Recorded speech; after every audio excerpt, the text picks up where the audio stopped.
Si tu cherches à mieux t'organiser, tu as sûrement déjà tapé organisation personnelle sur YouTube. Pas vrai? Résultat, des tonnes de conseils, des routines parfaites et parfois des promesses un peu irréalistes. Mais soyons honnêtes, est-ce que tout ça fonctionne vraiment pour tout le monde?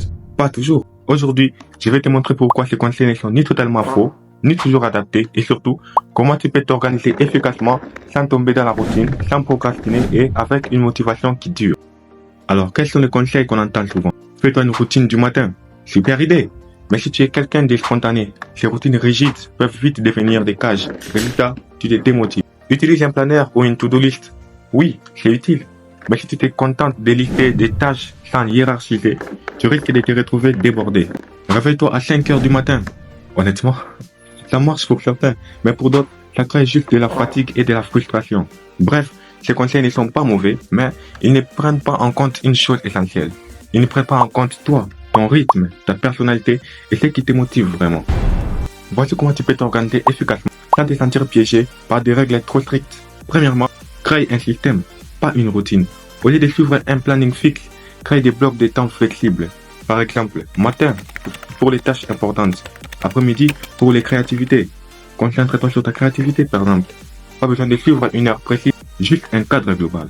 Deuxièmement, priorise tes tâches avec la méthode des 80/20. Concentre-toi sur les 20% des tâches qui te donneront 80% des résultats.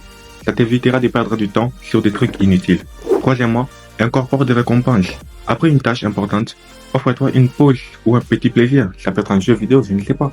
Ça garde ta motivation au top. Quatrièmement, une petite note. Quand tu fais ou quand tu organises tes tâches, fais de la place à l'imprévu. Ne planifie pas ta journée à 100%. Laisse 20 ou 30% de temps pour gérer les surprises ou juste respirer. On ne sait pas ce qui peut arriver dans la journée. Cinquièmement, écris ton pourquoi. Note clairement pourquoi tu veux t'organiser. Ça peut être pour avoir plus de temps pour toi, réussir un projet ou te sentir moins stressé. Garde cet objectif visible. La procrastination, c'est souvent un signe que tu es soit fatigué, soit débordé. Voici ce que je te conseille. Premièrement, commence par des petites actions.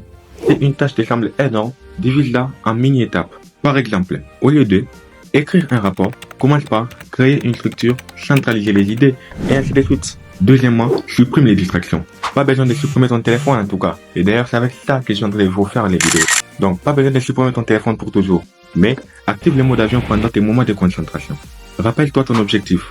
Pourquoi fais-tu cette tâche? Faut pas faire une tâche juste pour la faire. Faut que cette tâche t'accompagne vers ton objectif. Et pour la motivation, souviens-toi que la motivation n'est pas permanente. C'est l'action qui l'a créée. Alors, bouge, même si c'est une petite tâche. Bouge et fais-la. Pour finir, souviens-toi, l'organisation, c'est personnel. Ce qui marche pour un créateur de contenu ou un entrepreneur ne marchera peut-être pas pour toi. L'important, c'est de tester, d'ajuster et de trouver un système qui te rend efficace et heureux.